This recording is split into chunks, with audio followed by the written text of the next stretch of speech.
Palabra y vida. Con el padre Manuel Horta, desde Sevilla.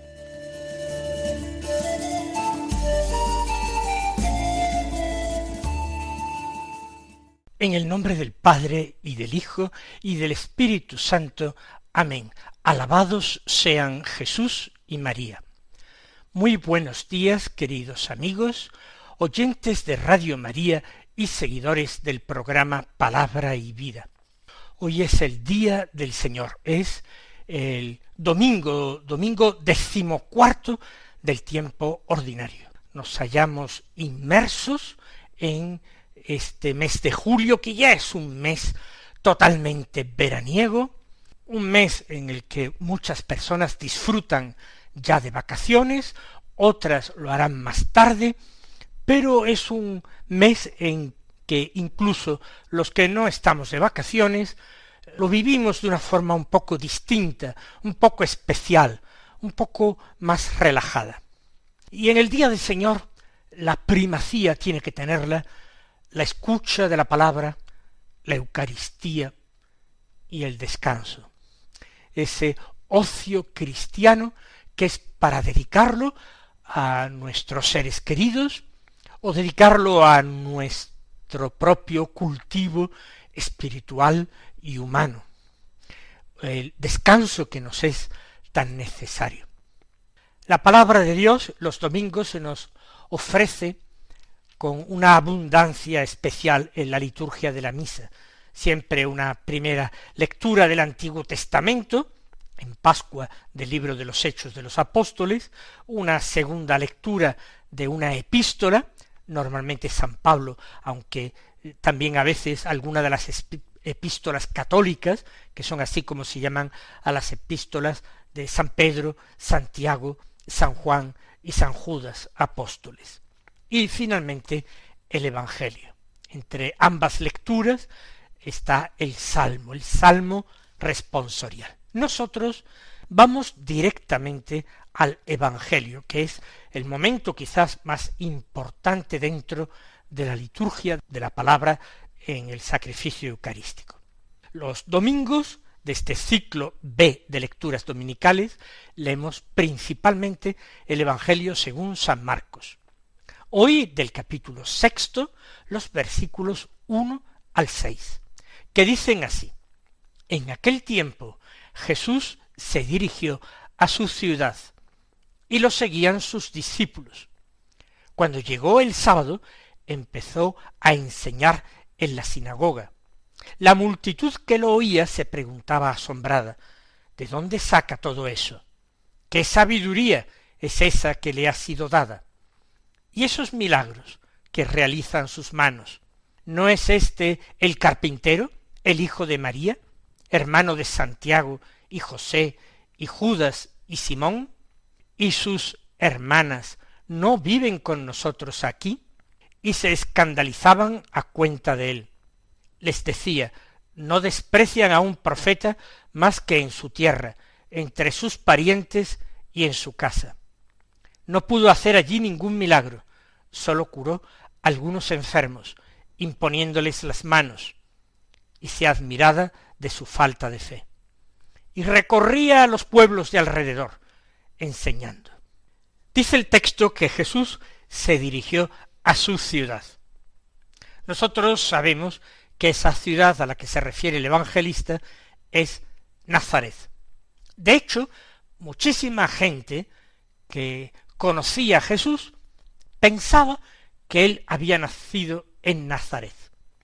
Y la verdad es que allí había vivido parte de su infancia y toda su adolescencia y juventud. No se le conocía otra procedencia más que allí, y que había ejercitado el oficio de carpintero en el taller del que todos pensaban que era su padre, José. El Señor, nosotros lo sabemos, había nacido en Belén, y después de residir los 2 primeros años de su vida en Belén, había emigrado con sus padres a Egipto, y allí había permanecido varios años, y sólo después había regresado a Palestina y aunque la primera intención, según el Evangelio, había sido la de instalarse de nuevo en Belén, sabiendo que allí reinaba Arquelao, decidieron continuar a Galilea y volver a instalarse en Nazaret, de donde habían salido ya hacía años para empadronarse en Belén y a donde no habían vuelto nunca después. Por tanto, se dirigió a su ciudad. Pero reflexionemos un poco más sobre esto. El Señor no le dio importancia nunca a nada de esto. En su predicación no hay ningún atisbo de que Él hubiera nacido en Belén, de que Él hubiera residido en Egipto, de que Él hubiera vivido largo tiempo en Nazaret. No hay por parte suya ninguna indicación. De hecho, la ciudad a la que Jesús ha ido, a la que Jesús va, a la que el Señor viene, es a la ciudad de los hombres. Su ciudad es la tierra, este mundo nuestro.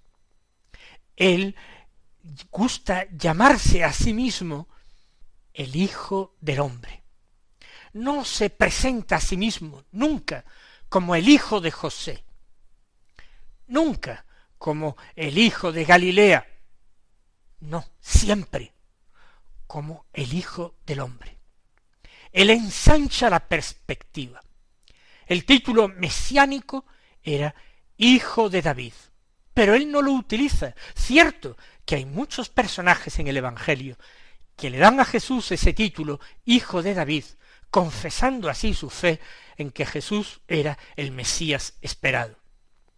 Pero él siempre dice de sí mismo el Hijo del Hombre.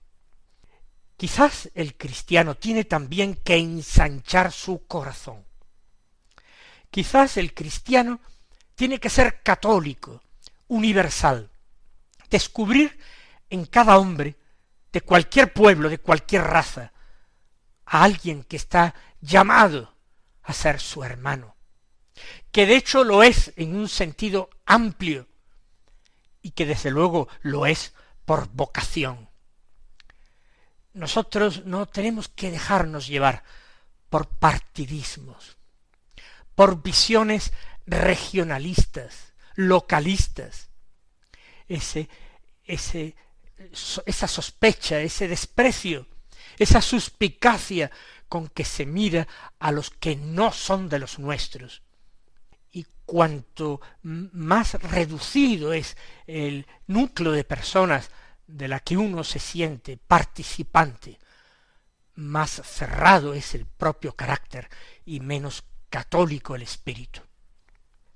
Luego sigue afirmando el Evangelio que él se encuentra con las gentes en la sinagoga y que lo hace el sábado.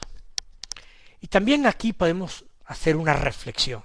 Para un israelita, el sábado es importantísimo para orar, para escuchar la palabra de Dios, para reunirse con la comunidad de Israel, para dar culto a Dios, y es importantísimo para el descanso.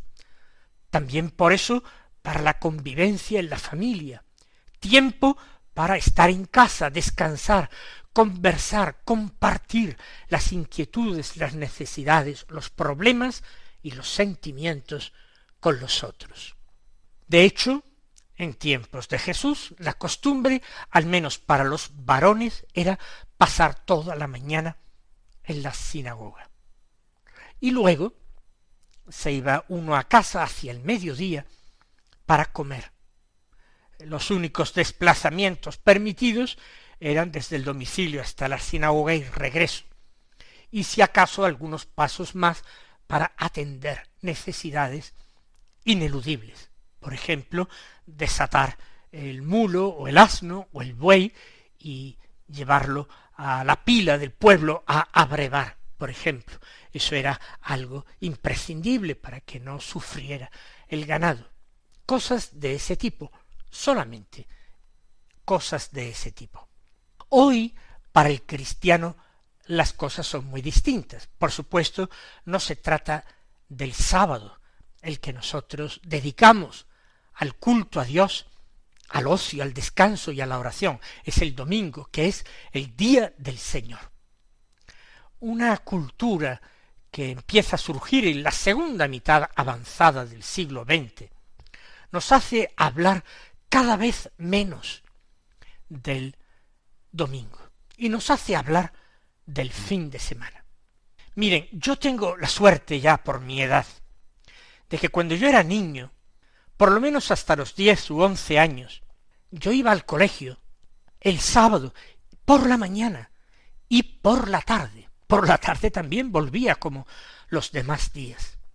Y solamente el domingo era el día completo del descanso, que se pasaba yendo por la mañana a misa con los padres, a dar un paseo, algunas veces comer fuera de casa, otras no, y por la tarde normalmente pasarla en casa en familia, algunas veces ir al cine juntos y tener tiempo para esto, para jugar en casa, para hablar, para compartir. Años más tarde se popularizó la semana inglesa, y esta consistía en descansar el sábado por la tarde. No todo el sábado, solo por la tarde. De ahí pasamos al fin de semana, al weekend o al finde, con lo cual la originalidad, la singularidad del domingo desapareció.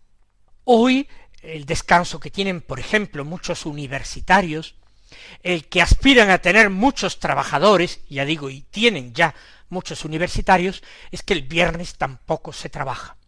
Solo se trabaja de lunes a jueves.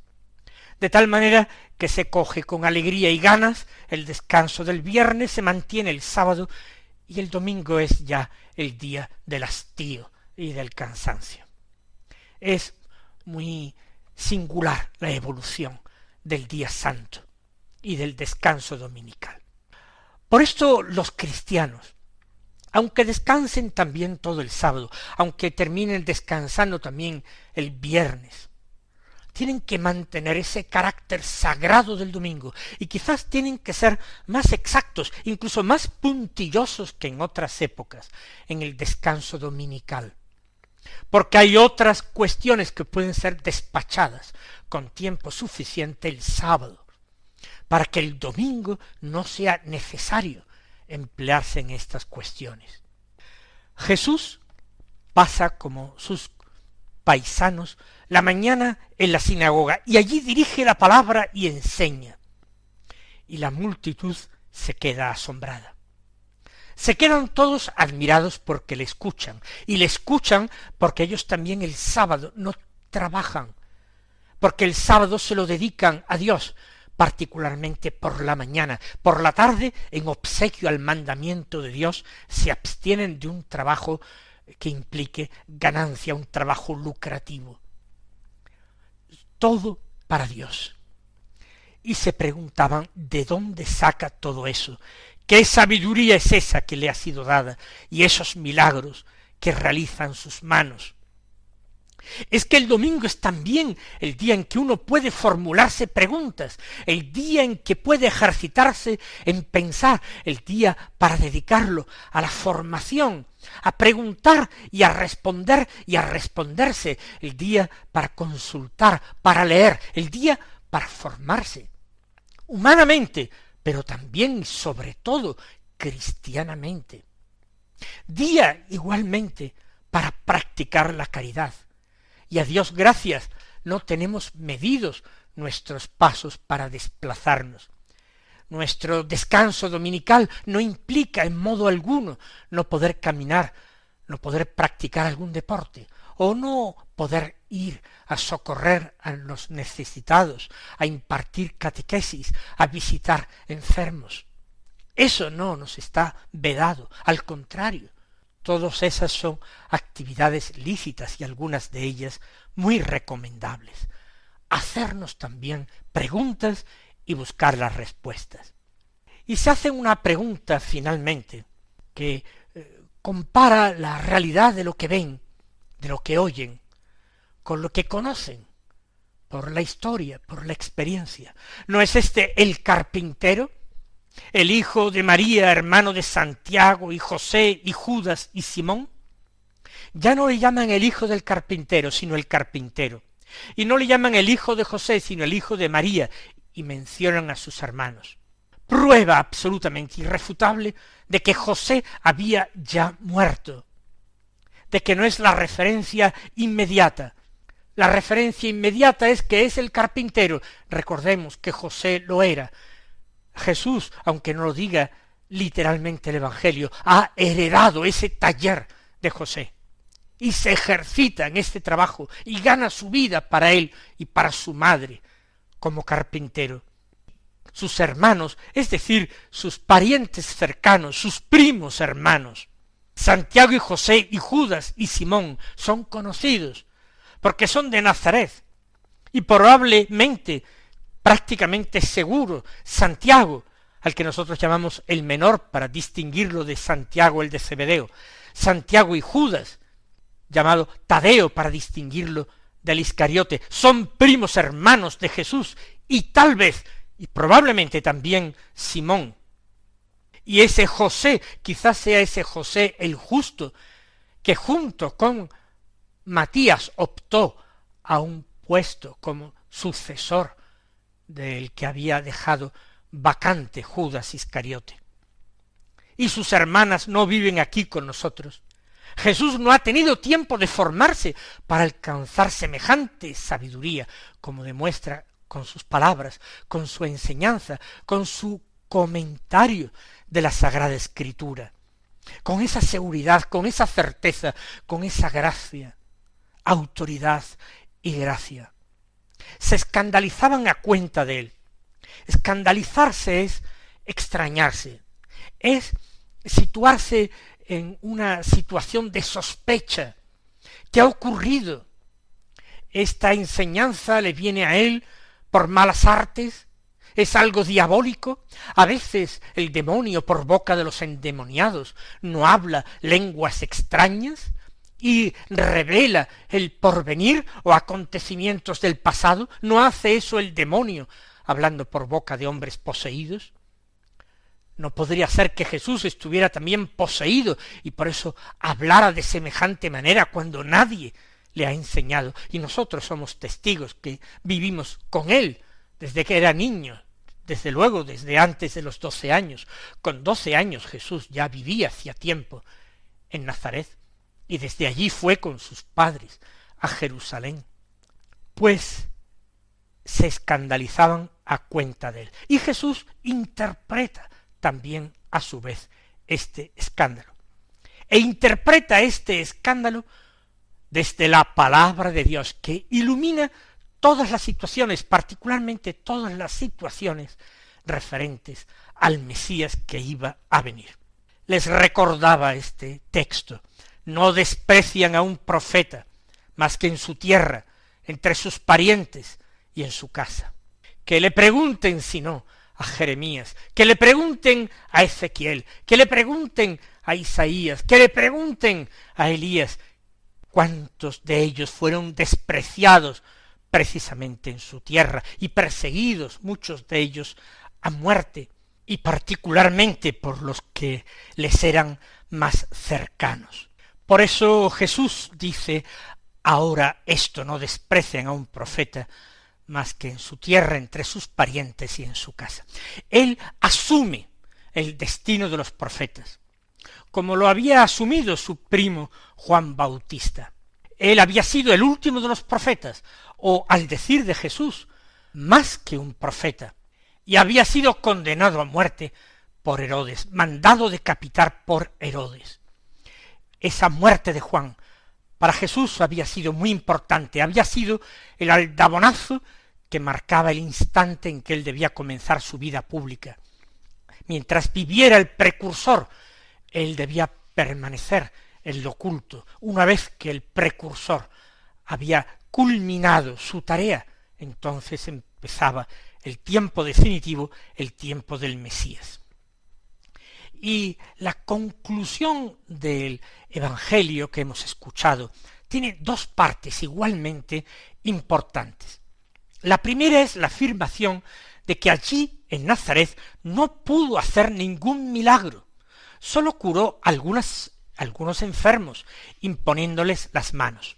Bien, curar a enfermos imponiendo las manos ya es algún milagro, pero se ve que el evangelista se refiere a milagros mayores, como devolver la vista a un ciego o dejar totalmente limpio de su enfermedad a un leproso. Pero lo que es fuerte es que el evangelista San Marcos, que utiliza un lenguaje directo, siempre impactante, a veces emocional, dice que allí no pudo hacer ningún milagro por su falta de fe. Entonces la fe, ¿qué pasa? ¿Es la fe la que hace milagros? Así dicen algunas personas hoy día. La fe hace milagros. No, la fe no hace milagros. Milagros sólo los puede hacer Dios. Pero es necesaria la fe. Miren esta comparación. Imagínense que una persona se ahoga, pide socorro a alguien que está en la orilla, y el que está en la orilla le tiende la mano. El que está ahogándose se la coge y es izado hacia afuera. Bien, pues la fe es entonces la acogida. Es la parte que le toca al hombre, acoger el poder salvífico de Dios. Acoger que Dios puede librarnos de todo mal. Él puede librarnos de la muerte. Él puede darnos la vida. Justo lo que decía aquel leproso que se acercó a Jesús.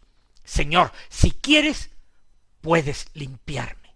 Eso es fe. Él está dispuesto a acoger la gracia en el momento en que la gracia le sea concedida. Lo que pasa es que habría algunos que, aunque la gracia se les concediera, ellos no están dispuestos a acogerla.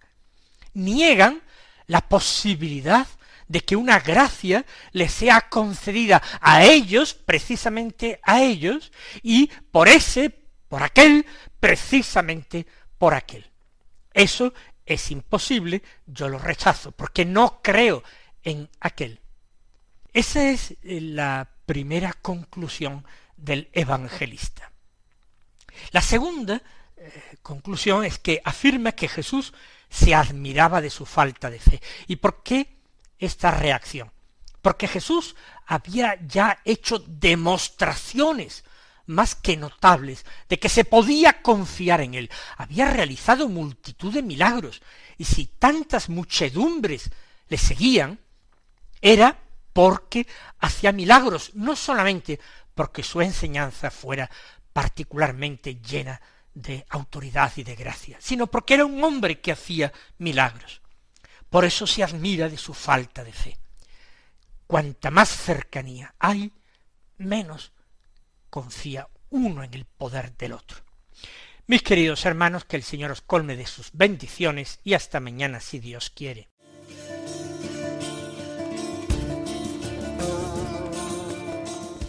Han escuchado en Radio María Palabra y Vida, un programa que dirige el Padre Manuel Horta.